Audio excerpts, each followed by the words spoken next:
October 17th. Howdy, Journal. It's your friendly neighborhood Spider Max. So, Joyce and David are alive, and I feel like I can breathe. I didn't take away Chloe's family, didn't sacrifice them. Chloe keeps reassuring me and comforting me. She tells me that we fall asleep holding hands. That's nice, I guess. Don't really know if it's sweet or scary that I need someone to sleep with now. Chloe, and I know you read this because the last entry, hella cute by the way, but how can you say you don't do mushy?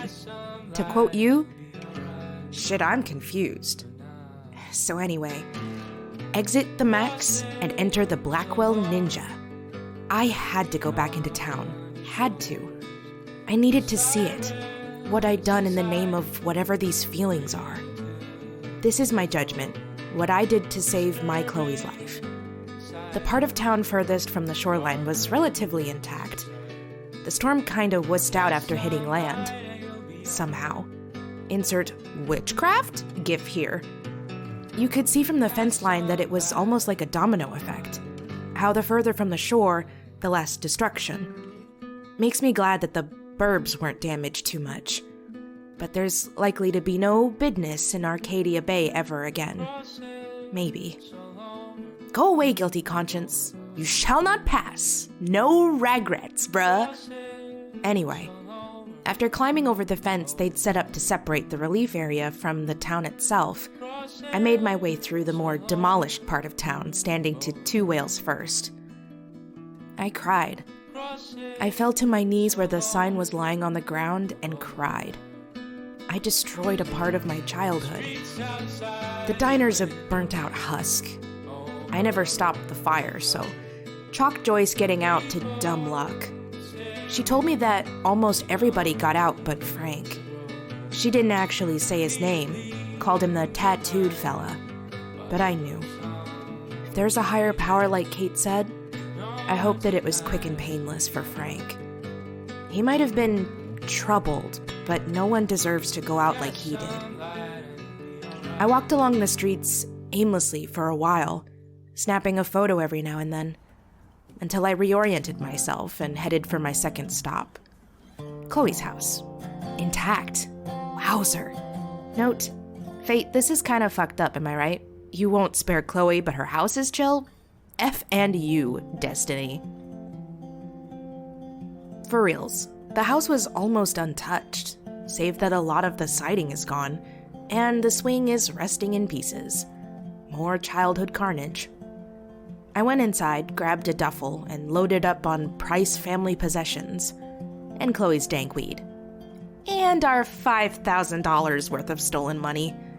It's not like Blackwell won't get hella fat donations now, if it ever reopens at all. Right? Right? Also, I found some homemade donuts in a plastic tub. They looked so good and were barely stale, I couldn't help it. The government-issued food was, well, shitty. Joyce's week-old baked goods are way better than government food any day. Eating some of the donuts and pocketing the others, future stress eating, om nom nom, I headed out of the house. I made it to Blackwell, the building closest to the relief zone, on my way back. My final destination in this nostalgia trip from hell. The place is virtually untouched, and I wish it had been wrecked because fuck this place. Something along the lines of taking a bomb to it and turning it to fucking glass. Calming the fuck down now. Went to my room and went to get some of my old clothes. Chloe says a change in armor is needed. Shymax look no longer being applicable. I changed into the flannel that she'd given me. Rachel's flannel, some jean shorts, and my only pair of black leggings. Before noticing something. Something really creepy. My photo memorial wall is a blank slate. All my photos are gone. Gone, like they've been taken off my wall. Who the F would do that? P.S. A tornado in the water? Isn't that a hurricane? A hurrinado? A max-nado? I am an ecological disaster. Neat. Sarcasm is fun for everyone.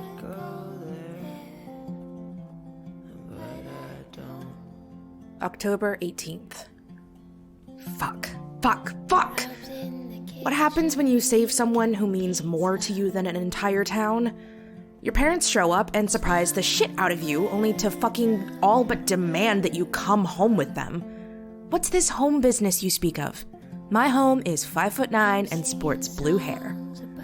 Where's the point in going to Seattle if Chloe isn't with me? Chloe went off with Joyce, and yes, even David, shock, gasp, to go spend some Price family time. And I'm trying to avoid my parents like they're the honest-to-dog plague. Which isn't fair, really, to me or them. I get that.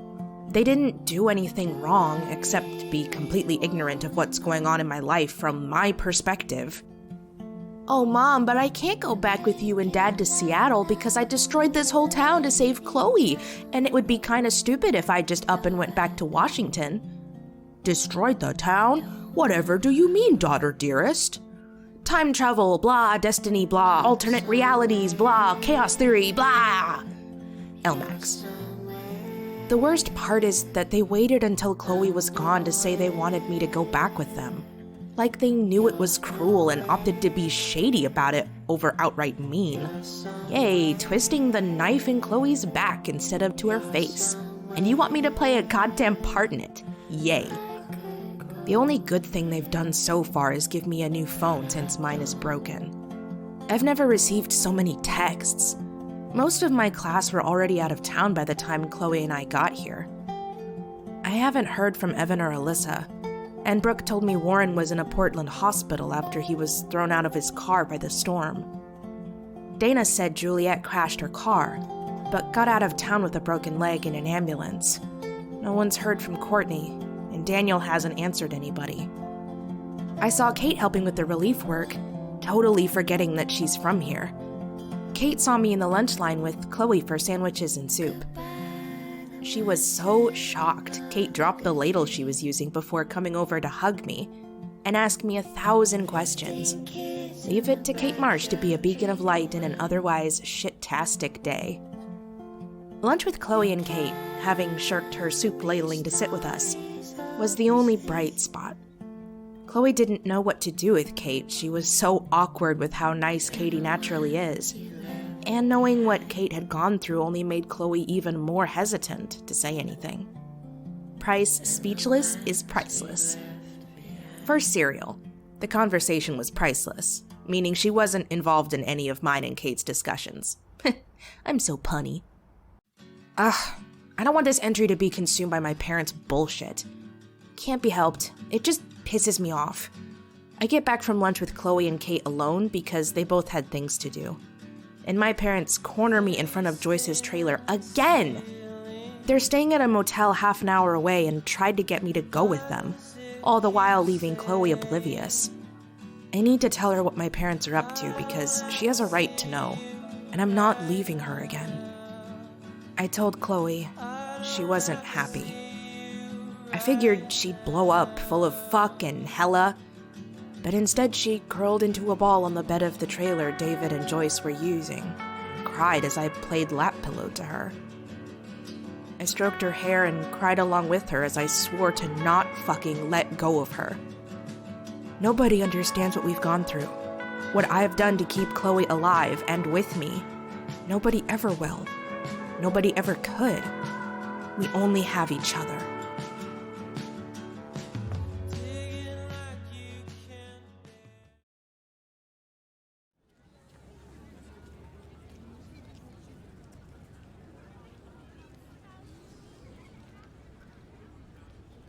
Max, we're just trying to think about your future. Do you even know what you're asking? Maxine Caulfield, don't you— Max, Vanessa, please.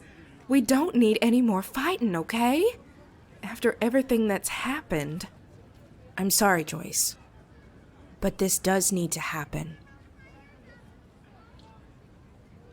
I'm not leaving her. Max, what is this? Mom, you've got to back us up. Vanessa, calm down. Can we all just calm down? Max, what is this? I'm in love with Chloe. What? Chloe, I told you that you are all that matters to me. Oh, my word? I'm not leaving you. Ever.